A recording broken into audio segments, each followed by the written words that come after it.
Hayırlı kün, hürmetli milletteşlerimiz. Bugün bizden Dünya Stüdyosu'nda konak var. Ol tanılgan jurnalist, şulay dep etmeli, Şamil Sadiqov ismi Tatar dünyası için şakti мәгълүм isim. Hem indi ol bugün günde Tatmedia Aksiyonerlik Cemiyeti'nin general direktörü, şulay ok Tatarinform agentliğinin general direktörü Şamil Muhammedoğlu Sadiqov. Hayırlı kün Şamil Muhammedoviç. Assalamu alaikum, hayırlı kün milletteşler. Şamil Muhammedoviç, mene siz şuşu Aksiyonerlik Cemiyeti'ne şunda nичек дип әйтим, булгавыр заманда килеп кирдегез. Һәм сез эшлегенә башладыгыз да безнең дөньяда гомумән көтелмәгән үзгәрешләр барлыкка килде. Менә шушы ситуациядә татар матбугатын ничек саклап калырга? Мен үземне бәхетле кеше дип саныйм. Чөнки мен татар авылында туып үстем. Татар мәктәбендә укыдым. Татар журналистикасы факультетында татар бүлегендә укыдым. Миңа бик бәхетле булдым. Рус эфир телевидениесында татар адымнар программасын башлап җибәрергә. Иң беренче коллективта эшләп, алып баручы редактор булып, татар телендә урыс каналында эшләү бәхете тиде. Мин бәхетле, чөнки мин үз вакытында иң кызык, иң күңелле вакытлар бу 90-нчы еллар ахырында ГТРК Татарстан телеканалында Җиһан программасында эшләү бәхете тиде. Һәм кыю адымнар булды ул, шулай бит? Кыю адымнар, бу яңалык кертү, үзгәртү заманы. Тәнкыйтьтә булдан да, дөресен әйтү булдан да, шулай бит? Мин иң бәхетлесе нәрсә инде, журналистика кирип киттем мин 96-нчы елда. Бу инде татар җәмгыятенең, татар вазгыятенең самый иң кыю, иң күңелле, иң кызык вакытлары иде. Татар иҗтимагый үзәгенең эшләгән вакытлары, шулай бит, татар яшьләре, төрле милли күтәрелеш заманына туры килде. Гомумән мин журналистиканың иң кызык, иң күңелле вакытлар шушы милли күтәрелеш заманына туры килде. Һәм иң мөһиме бу соңгы елларда да мин бәхетлемен, чөнки мин эләктем Татмедиага, Татмедианың иң күтәрелгән шуры, милли проектлар үскән шуры булды бу. Татаринформда без татар редакциясын барлыкка китердек. Интертат дигән электрон гәҗитебез безнең эшләп китте. Татар телендә сайт, Татаринформның татар мустақил татар сайты, Татаринформ.татар сайты барлыкка килде. Biz район гәҗитләре өчен чыгарабыз, атна вакыйгалары дигән кушымта, аның иң зур тираж, 70 меңнән артык тираж белән чыгарабыз. Гомумән, шуңа күрә мин татар кешесе буларак бик бәхетле, мен кызык, күңелле чорга туры килдем һәм иң мөһиме, хәзердәге безнең бу милли журналистика үскән чор дәвам итә. Без күреп торабыз, хәзер ничек вазгыять үзгәрә. Традицион мәгълүмат чаралары депрессив хәлгә керсә дә, безнең яңа медиалар, татар телендәге яңа медиа чаралары барга килә. Шул ук Татаринформнан тыш менә без күптән түгел генә эшләтеп җибәрдек китап, онлайн радиосын. Бүгенге көндә китапның ул вообще феноменаль әйбер. 6000 кеше телефонга аны кушымтасын куеп, бүгенге көндә тыңлыйлар. Менә күпме генә кеше әйтсә дә, гомумән шатлык, сөенич һәм рәхмәт сүзләренә килә. Бу уникаль әйбер. Элек без инде көйләнгән булсак, радио тыңлар өчен инде җайланма кирәк булса, машинада тыңлаган булса, хәзер инде телефон исәбенә бу тагын да уңайлырак хәлгә әйләнде. Кеше җоклаганда да, ашаганда да, башка эшләрне эшләгәндә дә телефоннан аны тыңлый ала. Ул бер нәрсәгә бәйләнмәгән, бу яңа вазгыять барлыкка килде радио юнәлешендә. Һәм иң мөһиме, китапның сыйфаты нәрсәдә? Ул безгә милли мәдәни байлыгыбыз белән танышырга мөмкинлек бирә. Иң яраткан музыкабыз, яраткан җырларыбыз һәм иң мөһиме әдәби байлыгыбыз белән туенырга мөмкинлек бирә. Авылымнан авыр хәбәр алдым. Дөнья куйган таныш чаптарым. Эх, чаптарым минем, чаптарым. Хәтеремдә хәтәр чакларым. Тәүге тапкыр атланырга иткәч, атландырмый егып кашканың һәм чапканың яшел болын буйлап. Болын буйлап изләр сузылган. Балачакның бүтән сукмаклары синең белән бергә узылган. Ат саклаган кыңгыраулы төннең бәрәңгеләр күмгән учагы, әкиятләрдә безне көтә иде. Патша кызларының кочагы. Ул кочаклар шундый кайнар иде, хайран иде безнең хыяллар. Балачакның кара кайгысы да төрле төсләр белән буялган. Эх, чаптарым минем, чаптарым, хәтеремдә җитез чакларым. Тулым ялларыңны тотып, искән җилгә каршы чапканым. Батканнарым булды пычракларда. Давыл кубып, көннәр бозылды. Үсмер чакның бөтен сукмаклары синең белән бергә узылды. Урманнардан кышын утын ташып һәм симәнә ташып язларын атлар да бит төпкә җигелеп тартты. Сугыш елларының газабын. Тартканнары сырт сынарлык булса, теш сынарлык иде улаклар. Ләкин кеше кебек зарланмыйлар, мактанмыйлар алар, тыйнаклар. Эй чаптарым минем, чаптарым, хәтеремдә буйык чакларым. Тәүге тапкыр җигелдерми калгач, күзләреңнән яшьләр акканын гаҗәпләнеп озак карап тордым. Елый икән дип атларды. Бездән качып шулай елыйлардыр, пенсиягә чыккан картларды. Тик кайтарып булмый язмышларының чаптарлардай җитез чапканын. Хуш бул инде, хуш бул, чаптарым, чаптарымдай бала чакларым. Рәхәтләнеп, дөрес сөйләмгә туйынып тыңлый торган радио барлыкка килде. Һәм тагын бер яңалыгыбыз барлыкка килде бит әле. Тәртип радиосы да сезгә килеп кушылды. Монысы инде безнең яраткан президентыбызның зур рәхмәте белән эшләнгән эш. Ул безгә мөмкинлекләр тудырды финанс яктан һәм безнең кулга мөмкинлек барлыкка килде.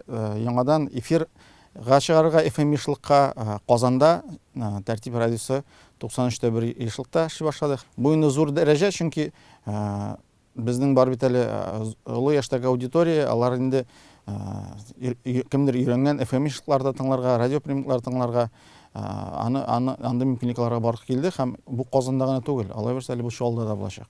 Бу зур эш, моның өчен бик зур рәхмәт безнең президентыбызга. Ул шундый мөмкинлекләр тудырды безгә. Шамил Мөхәммәтович, менә хәзер газета, журналлар, бүгенге көндә, мәсәлән, һәрбер газетаның, журналның эштәлеге бай, Аллага шөкер. Рәхәтләнеп укырлык теләгән кешегә бөтен мөмкинлекләр дә тудырылган, бөтен мөмкинлекләр дә бар. Ләкин менә бөтен редакторларны, мөхәррирләрне һәм журналистларны борчый торган әйбер миңа калса ул почта. Ул сезне дә борчый, безне дә борчый, укучыны да борчый торган әйбер. Шуның белән чыгу юлы булыр дип уйлыйсызмы? Без инде Татмедиада бу проблемалар белән көрәшеп алҗагач, нинди фикергә килдек, без альтернатив тарату чараларын белән шөгыльләнә башладык Татмедиада. Без инде мәсәлән Казанда җәй башыннан бирле Казанның бүтән почта бүлекләрендә һәм иң мөһиме бүтән киоск, гәҗит, журнал сатыран киоскларда да Татмедиа газет журналларын, татар телендәге татар гәҗит журналларын махсус җайланма куеп сата башладык. Һәрбер киоскка кирсәң, аерым бер киштә тора, Татмедиа дип язылган, һәм анда татар гәҗит журналлары бар. Безнең 100дән артык киоскта бүгенге көндә махсус рәвештә аерым бер киштәдә Татмедиа журналлары, гәҗитләре тора. Без шуңа күрә зур көч куябыз бүгенге көндә. Инде почта гына ябышып ятмаска һәм сату кибетләр аркылы, сату системасы аркылы, почта аркылы, шифаханәләр аркылы бу гәҗит журналларын сату. Икенчесе, без эксперимент ачып җибәрдек, вендинговый автоматлар сатып алдык. 10-гә якын метрода куйдык без буны. Һәрбер Казанның төп метро станцияләрендә бүгенге көндә бу автоматлар торалар һәм кеше уңайлы рәвештә карточка беләнме, акча беләнме аласы килсә, мөмкинлек бар сатып алырга гәҗит журналлар. Алалармы? Алалар. Бүгенге көндә безнең бу шушы кибетләр аркылы сату күләме берничә тапкыр артты. Кешегә уңайлы, җайлы, төрле вариантларны эзлибез. Почта белән генә тормыш бармы? Ул да кирәк, әлбәттә. Ләкин икенче система без инде авыл кибетләренә керә башладык хәзер. Авылларда да кибетләрдә керү, авыл халкына кибеттән сатып алу мөмкинлеген тудыру белән шөгыльләнәбез. Аннан соң менә хәзер әйтәсем килә, интернет басмаларга әйләнеп кайтсак, Татаринформ агентлыгының сайт дип әйтеп порталы, мәсәлән, бөтен татар дөньясы өчен бик кирәкле һәм кызыклы портал дип әйтер идем мин. Чөнки без бөтен дөнья татар конгрессы Татаринформ белән гел менә 30 ел дәвамында тыгыз элемтәдә яшибез. Бездәге яңалыклар сездә, сездәге яңалыклар бездә дип әйтәсем килә. Менә чын күңелдән рәхмәт шундый мөмкинлек туган өчен, тудырганыгыз өчен һәм киләчәктә дә бу эшебез дәвамлы булыр дип ышанам мин. Менә бүгенге татар журналистикасы кыюма. Ничек ойлайсыз? Татар журналистикасы улгымы, Россия журналистикасы белән чит ил журналистикасына әллә нәрсә аерылмый инде. Шул ук бер эшләү рәвеше, эшләү системасы. Ләкин эштәге ягына килгәндә, әлбәттә, без ияләнгәнбез татар матбугатыннан көтергә ниндидер теге бер яктан тыйнаклык, икенчедән ниндидер теге мәдәни темаларга гына бирелү беләндер. Ләкин хәзерге вазгыять нык үзгәрә. Татар кешесе татар телендә төрле мәгълүмат кабул итәсе килә. Аны кызыксындыра дөньяви яңалыкларда, икътисади, спорт, шоу-бизнес, ул өлкәдә дә аның укыйсы килә. Әлбәттә, шуңа күрә безнең алда тора бурыч бикләнеп ятмаска, аудиторияны эзләргә. Хәзер бит шундый авыр заман җитте журналистикага. Информация дефицит юк. Безнең татар апалар, абыйлар, алар русча да укый беләләр, русча тыңлый беләләр. Без конкуренция татар журналистикасына бик көчле. Безгә аудиторияны эзләргә туры килә. Аудитория артына йөрергә туры килә. Аның мәнфәгатьләрен, аның белән кызыксынырга туры килә. Аның игътибарын эзләргә туры килә. Шуңа күрә безгә дә заманча шушы тематикага, заманча журналистиканың үзгәрешләрен күз алырга кирәк. Әлбәттә, кызганычка түгелдер, ләкин халык бик күп мәгълүмат белән кызыксына. Теге сара дип әйткән матбугат белән. Ләкин әгәр дә кеше укыгач бит без аның белән кире кала алмыйбыз аны.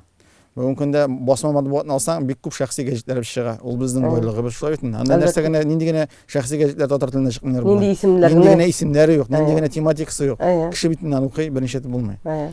Без инде дәүләт системасында эшләгәч, дәүләт матбугат чаралары булгач, әлбәттә, андый теге кырыйга китә алмыйбыз. Без тырышабыз нигездә җитдирәк милли мәдәни тематика буенча эшләргә, мәгърифәтчелек белән шөгыльләнергә. Ләкин шул вакытта интернетта, социаль челтәрләрдә без инде кызыклы, мавыктыргыч темалар белән дә шөгыльләнергә тырышабыз. Безнең менә махсус интернет дигән сайтыбыз бар. Ул иң күп укыла торган татар электрон сайты, анда аудитория бик күп. Анда инде әлбәттә тематика анда төрле тематика анда. Күбрәк инде халыкны теге иҗатта, сәнгатьтә яшәгән шәхесләрнең шәхси тормышлары кызыксындыра. Аның белән берничә томый. Ләкин безнең официаль милли мәдәни тормыш өчен Татаринформ дигән сайт бар. Анда инде җитдирәк мәгълүмат булса, интернетта инде без җиңелрәк, кызыграк, күңеллерәк булган җавапларны бирергә тырышабыз. Менә басма газеталарны укучыларның күбесе шу электрон басмаларны укуга киреп китте дип уйламыйсызмы? Газетларны яздырмыйча, шушы рәвештә генә. Хәзер тормыш күп кырлы, күп төсле. Бик теге урысча әйткәндә нишаларга, төрле сегментларга бүленгән. Кеше бер вакытта телевизорда карарга мөмкин, бер вакытта сайтта да утырырга мөмкин, гәҗитендә укырга мөмкин. Шуңа күрә традицион мәгълүмат чаралары, телевидение, гәҗитләр, алар да әле киләсе 10 ел эчендә үзләренең тормышын дәвам итәчәкләр. Тулысынча юкка чыкмаячак ул. Ләкин һәрбер шушы мәгълүмат чарасы үзенең ниндидер бер кыска бәләкәй аудиториясы белән шөгыльләнергә тиеш булачак. Шуңа күрә безнең мәсәлән Татмедиада без инде хәзер гәҗит журналларга зур үзгәреш кертә башладык. Алар инде мисал өчен менә балалар журналлары. Алар бөтенесе дә мультимедия нигезендә эшлиләр. Басма шушы журналны ачсаң, анда телефон белән балачага башта укый, аннары QR-код нигезендә китеп видеосын карый ала. Анда махсус 3D форматында эшләгән уеннар бар. Телефон аркылы керергә мөмкин. Ул басма журналлар, балалар журналлары бүген алар интерактив һәм мультимедия нигезендә эшләнгән. Алар интернет белән туры бәйләнеш, ул бер ниндидер күпер булып тора. Менә шуңа күрә бөтен телевидение, гәҗитләр дә аларның киләчәге бар. Әгәр дә алар интернетка һәм социаль челтәрләргә ялгансалар гына. Башкача алар үзләрен таба алмаячак. Безнең олы яшьтәге апалар, абыйлар да алар инде интернет белән, телефон белән кулланырга өйрәнделәр. Социаль челтәрләрдә утырырга өйрәнделәр. Алар инде телефон белән безгә караганда да кайберләре яхшырак куллана. Шуңа күрә анда да бары кирәк. Шул вакытта иң мөһиме безнең милли мәдәни байлыгыбыз, бу традицион мәгълүмат чаралары, аларны да сакларга кирәк. Гәҗит журналлар да кирәк, чөнки кеше ниндидер теге тотып, кулында иснәп, ял итү, уку форматына кире какмый. Шул ләззәтте алырга кирәк. Ул ләззәтле вакыт бит ул менә. Китап та кирәк, гәҗит та кирәк, бөтенесе дә кирәк. Театр да кирәк. Һәр нәрсә үз урынында. Һәрберсенең үз урынында. Радио да кирәк. Шул вакытта инде без төп көчебезне, куярга тиешбез интернетта һәм социаль челтәрләрдә эшләргә. Bütün татар халкы, bütün дөньяга сибелгән милләттәшләребез көтеп алган вакыйга булды. Ул Татарстан Республикасы президентының халыкка мөрәҗәгате дип әйтсәк тә ярый, аны мәкаләсе дип атасак та ярый. Ул ватаным Татарстан газетасында дөнья күрде. Һәм менә шушы мәкалә уңаеннан сезнең фикерләрегез? Без инде көтеп алдык аны, әлбәттә, чөнки безгә дәүләт тарафыннан ниндер теге юллама кирәк иде. Аңларга кая барабыз, нишлибез. Иң мөһиме берләр, әлбәттә, без инде милли мәдәни байлыгыбызны сакларга тиеш, ләкин прогрессив үсү якларында уйларга тиешбез. Заман бик үзгәрүчән, яңалыклар кирип тора. Нәрсәдер уйлап чыгарса, ул тиз искерә. Татар үзен югалтмаска тиеш бу дөньяда, бу конкуренциядә. Без инде бийек халык, безнең тарихыбыз бай, ләкин без аның белән генә туйнып ята алмыйбыз. Без киләчәк турында уйларга тиешбез. Без нинди вазгыять әзерлибез үзебезнең балаларыбызга, нинди мирас калдырабыз һәм иң мөһиме ничек итеп татар итеп тәрбияләй алабыз аны. Монда төрле элементлар булырга тиеш, әлбәттә, теге мәктәп кенә түгел, гаилә һәм иң мөһиме вазгыять булырга тиеш. Безнең менә интернет мәсьәләсендә дә төп бурычлар ул милли мәдәни вазгыятьне формалаштыру, интернетта барга китерү. Чөнки безнең балаларыбыз инде алар телевизор карамыйлар, гәҗит укымыйлар, радио тыңламыйлар, алар тулысынча утыра социаль челтәрләрдә. Алар киләсе буын, алар Аллаһ берсә 10 елдан инде алар кулына дөнья күчә башлый. Аларга менә шушы вазгыятьтә татарлыкны югалтмау кирәк. Әлбәттә, инде конкуренция заманы бара бит. Хәзерге балалар алар рус телендә сөйләшергә тиеш, яхшы итеп, инглиз телендә дә белергә тиеш, татар телендә югалтмаска тиеш. Менә шул чараларда аларга яшәргә туры киләчәк. Менә сезнең гаиләдә 3 бала татарча аралашасызмы? Безнең 3 бала, алар Аллага шөкер төрлесе төрле буынга туры килделәр. Улысы инде 20 яшь, уртанчысына 15 яшь, кичкенәсе менә 5 яшь. Шуңа күрә алар һәрберсе төрле чорга туры килделәр. Минем улым 20 яшьлек улым үскән чор инде ул тулысынча татарча булды ул. Татар вазгыяте көчле булды. Менә шушы 20 ел эчендә 3 бала 3 төрле мөхиткә эләкте. Бер улы балам ул чиста татарча сөйләшә, яза, укый белә, фикер йөртә татарча. Уртанчысын инде икенче буынга эләкте, анда инде интернет заманы кирип китте. Анда урыс теленең мөнәсәбәте артты. Ул әлбәттә татарча укый да белә, яза да белә, сөйләшә дә белә, но фикер йөртү берникадәр урыс мөхите тәэсир итә инде. Төпчек бала ул бөтенләй интернет заманы тулысынча эләкте. Аның белән инде безгә шөгыльләнергә туры килә. Татарча сөйләшергә туры килә махсус рәвештә.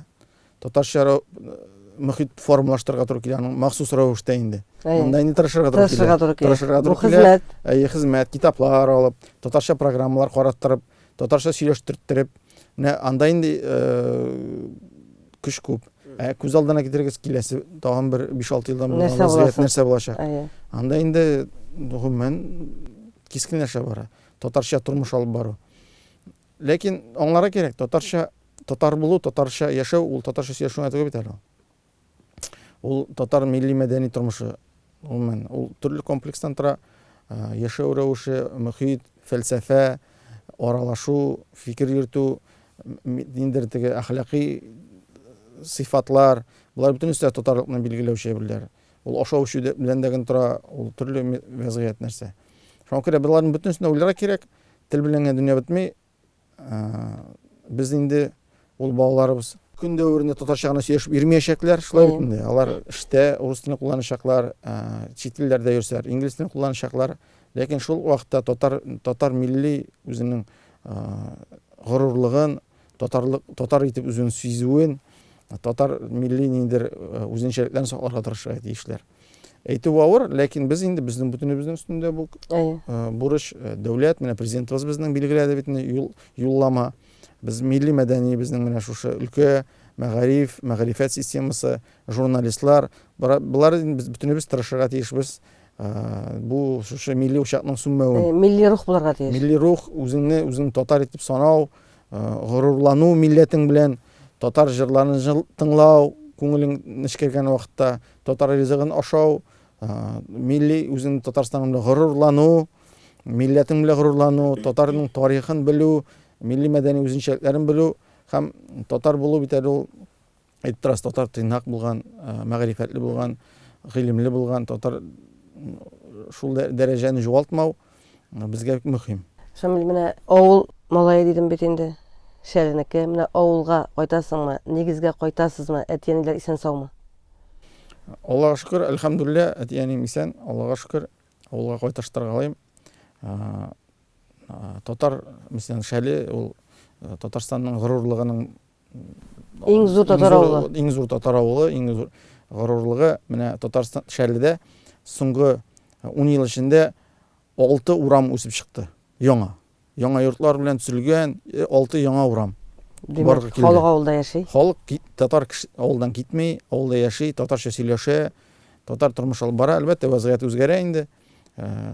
Авыл хуҗалыгының өлеше кими бара. Казанга якын булгач, Казанда эшлиләр, ләкин бөтенесе авылда яшәргә тырышалар, авылда үй салырга тырышалар. Казанга якын булу, автомобиль юллары яхшы булу, автомобильләр булу кешегә мөмкинлек бирә мөмкин Казанда эшләргә һәм авылда күпчелеге яшәргә. Иң мөһиме алар өйләнешәләр, гаилә төзиләр. Татар Шәле авылының үзенчәлеге шул нәрсә, алар инде читтән хатын алырга тырышмыйлар. Читтән кияү, үз арада авыл зур, кеше саны күп. Аллаға шөкер, милли мәдәни тормыш та бара, мәдәният йортында эшли, татарлык та бар. Безнең мислән ВКонтактеда Шәле авылының группасы бар, мен дә язылган, мен дә укып барам инде. Вазгыятьне яңалыклар, кем нишләгән, нинди нәрсә, балалар нинди яшәрәк үсәләр. Безнең татар мәктәбебез бар, татар балалар бакчасы бар. Анда милли вазгыять, татарча сөйләшү, урыс теле кирмәгән, анда авылда урысча сөйләшеп йөргән кешеләр инде читтән килгән кеше булмаса юк. Гомумән шул татар, шундый Шәле кебек татар авыллары, ул безнең горурлыгыбыз һәм милләтебезнең киләчәге. Без менә синең булышлык белән узган ел барган идек Чувашстанга, анда бик горурланып сөйләп кайттык инде без андагы татар авыллары белән, анда инде искитәрлек. Менә андый авыллар да бар бездә. Гомумән авылыбыз әле Аллаға шөкер яшәп ята. Әлбәттә, балалар саны ким бара инде мәктәптә. Шамил, Ләкин киләчәккә өмет әле бар, алай берсе. Мөхәммәд абыйның бит Шәлегә багышланган җыры да бар. Әтиеңнең. Шәле тәрәзәләр дип аталамы әле? Шулай бит инде. Менә Мирсәет Суңатуллин башкаруында шушы җыр, Шәле тәрәзәләр, мин ул җырны бик нык хәтерлим. Менә юкка гына син татар журналистикасына килмәгәндер инде, Шамил. Чөнки әтинең шигырьләр язуы, әдәбиятка нык якын торуы, ул да тәрбия биргәндер бәлкем шу татар журналистикасына кирип китәргә. Юк, тәрбия ул мөһим әйбер бит. Мин дә шагыйрь гаиләсендә тудым. Бөтен балачакта уйнарга уенчыклар җыгы, шул китаплар белән, журналлар белән уйнадык инде без. Мин тирә вазгыять инде шу китап дөньясы белән бәйле иде. Әлбәттә, әтиәнең нәрсә белән кызыксына. Телевизор карыйлар, милли мәдәни кызыксынулар, гомумән сөйләү, фикер йөртү. Әлбәттә, ансы да мөһим. Икенчесе, инде минем әтием журналист булып эшләгән кеше, журналистикада эшләгән, шагыйрь. Әлбәттә, моның тәэсире дә булды. Журналистикага килеп керүем дә аның сәбәбе булды әти. Аның ул минем өчен идеал, абруй, дәрәҗә. Да, идеал, ул минем горурлыгым. Аның мин инде журналистика укырга кергәч тәген тырышып укыдым. Әтинең йөзенә төшермәскә, чөнки безнең мәрхүм деканыбыз, безнең кояшыбыз Фарит абый Агзамов, аның якын дусты иде. Гомумән, әти мине мәктәп бетергәч китереп үзенә ертеп алып барды да, Фарит абыйга әйттем, менә Фарит бу минем улым, Шамил. Мин журналист булдым, ул да журналист булачак дип инде. Фарит абый мәрхүм әйтә, ничек журналист булсын инде, менә минем бит улларым тарихчылар булдылар, журналист булмадылар. Дип миннән сорады, Шамил, ничек журналист буласың инде? Ул әтиең журналист булганын әйтә, бер нәрсә бирми дип әйтә. Мин әйттем инде, Фарит абый, мин әти минем өчен яхшырак беләдер миңа караганда. Әйтәм, мин тырышачакмын, журналист булырга тырышырмын, мин аңа ят китермәм дип сүз биргән идем Фарит абыйга. Әлхәмдүлилләh, менә шулай. Килде, татар журналистикасына яхшы чорга туры килдем, укытучыларым бик яхшы булды, Фарит абый Агзамов. Ул безнең кояшыбыз, шулай татар журналистикасына нигез салган кеше. Минем яхшы укытучыларым булды, Ишат Юнусович Аминов, ул минем беренче курстан күреп алып, үзенә эшкә алды. Беренче курстан мин инде эфир телекомпаниясында Аминовның кул астында эшли башладым. Ул мине журналистикага кертеп җибәргән кеше. Мен бик уңайлы вакытка туры килдем. Гомумән, татар журналистикасының күтәрелгән чоры. Менә шулай итеп журналистикага кирип киттем. Әлбәттә, һәрбер баланың конструкторы, архитекторы ул әтиәни. Әлбәттә, нинди кичкенәдән үк нинди тормышка караш, нинди фәлсәфә салалар, нинди орлык салалар, ул әлбәттә киләчәктә нәтиҗә бирә. Мәктептә укыганда миңа тагын бер нәрсә мөһим булышты. Без мәрхүм Альберт абый Якинның махсус әдәбият буенча, махсус программасы буенча эксперимент үткәрде ул бездә, укытты. Бер классны алып. Менә шул мин шул класска туры килдем. Эксперимент рәвешендә уларның иң беренче потогы иде. Ул китабы нигезендә әдәбият өлкәсендә ул бит инде бик кызыклы программа. Анда элеккеге әдәбият программаларында анда өйрәнелә теге эчтәлек кенә. Да, эчтәлек менә кем булган, герой, нишәгән. Альберт абый уйлап чыгарды үз вакытта яңа укыту системасында, анда инде аналитик килеп керде әдәбиятка. Фикер, герой, нәрсә әйтерлегән автор. Минем өчен бу бик зур тәрәгеш булды. Ләкин мин әлбәттә мин теге әзерлекле идем бу информацияга. Һәм менә шушы Альберт абыйның бу программасы тәэсир итте. Безнең әдәбият укытучысы класс җитәкчебез безнең бик яхшы, ул безгә ул миңа бик зур тәргиш биргәндер. Әлбәттә, әтинең әйткән сүзләре, ниндер өйрәтмәләре, журналистика. Әти илге. Әти әлбәттә ул үзенең журналистикада булган, аның мәсәлән, Инапавар группадашы Биктимирова, мисал өчен, ул бит зур буын, бик көчле кешеләр булганнар, журналистикада көчле эшләгәннәр. Һәм алар да үз вакытында укыган чорда, ләкин милли үзәң үскән, милли үзәң арткан чорга без менә икенче буын ул 90-нчы елларда туры килдек.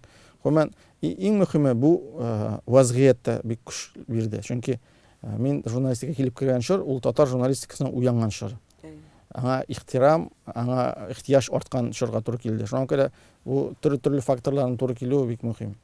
Шамил Ханатович, менә хәзер әти алдында үзен горурланып әйбит, йөзенә кызыллык китермичә әйтә алабыз. Менә Шамил Мөхәммәд улы Садыйков бүгенге көндә Татарстан Республикасының төп матбугат порталы булган Татар информның генераль директоры. Һәм инде бөтен Татарстанда чыгып килүче дәүләт басмаларының радио телевидениесының җитәкчесе дип. Әлбәттә, Аллага шөкер, менә хәзер горурланырлык, күрсәтерлек мисаллар бар. Инде менә тагын әйтеп киткәнебезчә, Татар информ инде 30 елдан артык ул безнең халкыбызга хезмәт итә. Һәм менә бүген тасыр төзелүгә 100 ел икән.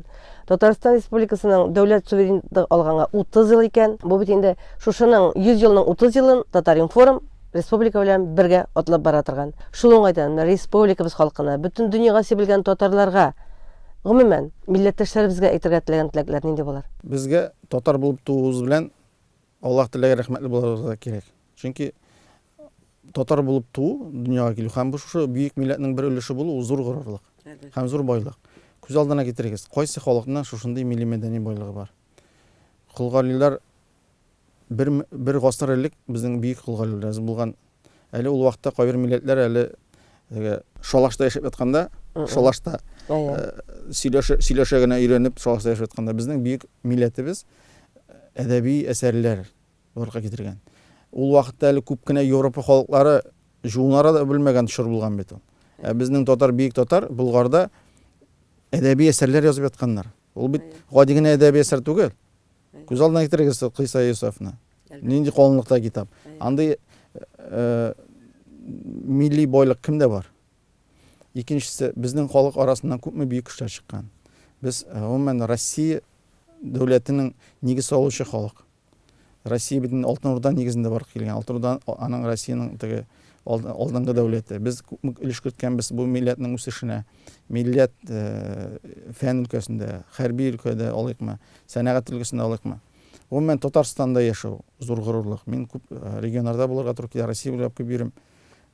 Кем башка регионнарда еш була аңлый. Татарстанның һәм Казанның дәрәҗәсен бүгенге көндә. Мондый моторлык, үсеш башка җирдә. Бу бер кайда Европа дәрәҗәдә. Аллага шөкер. Әлхәмдүлилләh. Мондый моторлык бер кайда да юк. Бу юктан теге һавадан төшкән әйбер түгел бит. Безгә моны беркем дә китереп бирмәгән. Бу безнең милләтебезнең эшләп тапкан нәтиҗәсе, хезмәтенең нәтиҗәсе. Аны беркем дә үзебезнең акчага, үзебезнең халкыбыз барлыкка китергән байлык. Менә шушы безнең тирәюн. Әлбәттә. Бу монсы бер. Икенчесе безнең бүгенге халкыбызның вазгыяты. Нинди генә авырлыклар кичермәсәк тә, нинди генә караңгылыкка кирмәсәк тә, бу гасыр эчендә һәр вакытта ниндидер теге таш арасыннан булса да бәреп чыгып, шытып чыккан үлән көк безнең милләтебез торган. Юкка чыгып биткән дәрәҗәләр булган вакытлар булган бит. Караңгы заманнар булган. Шулай бит. Шукындырулар, шәһәрләрне юкка чыгарулар, авылларны юкка чыгарулар, милләтне юкка чыгарулар булган. элитасы юкка чыккан милләт булган. Хаман да хаман безнең милләт шытып чыгып, яңа үсентеләр, яңа тамырлар җибәреп, хәрбәттә торган. 20нче гасырның башын күз алдына китерегез. Нинди күтәрелеш булган. Әлбәттә, Татарстан 100-лыгын менә хәзер үткәрәбез. Күз алдына китерегез, күпме көч түгелгән, күпме көч эшләнгән 20нче гасыр башында. Әлбәттә, ул вакытта бу эшләнмәгән булса, дәүләтчелегебезгә нигез салмаган булса, ул вакытта без 90нчы елларда беренче эшләй алмаган булырбыз. Безнең бөтен дәүләтчебез, безнең республиканың бүгенге халаты шул вакытта формалашкан. Шулай бит инде. Административ яктан дагы, икътисади яктан дагы совет чорында бик күп эшләнгән. Бүтән нигез салынган. Гомумән бу зур байлык, и минем әйтәсе килә, бу бер генә кеше бер нәрсәдән барлык китерә алмый. Һәрбер ниндидер зур уңышлар артында меңләгән, йөзләгән кешенең тырышлыгы тора. Бүгенге көндә Татмедиа акционер җәмгыятендә 1700-дән артык кеше эшли. Безнең татар журналистикасы, Аллага шөкер, бик көчле хәлдә бүген. Безнең шул Татар информда булсынмы, гәҗит журналларда булсынмы, күпме татар кызлары, җегетләре, абыйлары, апалары эшлиләр. Алар совет чорында шушы эшне алып баралар, безгә мирас итеп җиткергәннәр, без аны хәзер бурычлы аны үстерергә, яңартырга зур көч куелган. Милләтебез бай, журналистикада бик көчле. Гомумән шушы эшчәнлек аркасында җитәкчелегебезнең карашы бик мөһим. Әлбәттә, Татмедиага финанслана дәүләт тарафыннан, шулай бит, президентыбызның махсус ниндидер проектларга махсус булышлыгы бара. Шул ук тәртипне алыгыз, китапны алыгыз, шулай бит. Иң мөһиме, җитәкчелегебез тарафыннан аңлау бар. Миллилек бар, милли үзаң бар, милләт өчен горурлык бар. Ансы иң мөһиме. Әлбәттә. Әгәр дә үстән хуҗалар тарафыннан бу андый караш һәм вазгыять булмаса, беренче дә булмаса. Ул Тимер Шәриповичның акыллыгы да, ул бит инде безнең Аллаһ Тәгалә тарафыннан биргән бүләк безгә. Ул бит инде зирәк, акыллы кеше. Президентыбыз безнең көне-төне эшли. Ул аның ялткан да юк. Ул иртәнге 6-дан кичке төнге 12-гә кадәр эшли. Тик тормый, республика белән шөгыльләнә, акчасыз беренче дә була алмый. Аның кебек тырыш регион җитәкчесе Россиядә бердә дә юк. Шундый үзебезнеке иң мөһиме милли җанлы. Милли карашлы, татар музыкасын ярата, татар телевизиясын карый. Безнең журналистик белән кысына бу бәхет түгелме инде? Әлбәттә. Әлбәттә. Исән сау булыйк. Рәхмәт. Менә шушы булганның кадерен белеп, бәрәкәтен күреп, исән сау яшик. Рәхмәт бик зур. Рәхмәт бик зур. Бүген безнең Дөнья студиясында кунакта Татмедиа акционерлык җәмгыятенең генераль директоры, Татар Информ Республика агентлыгының генераль директоры Шамил Мөхәммәт улы Садыйков булды. Мин Гөлнә Шәйхи, бүгенгә сезнең белән сау булашам.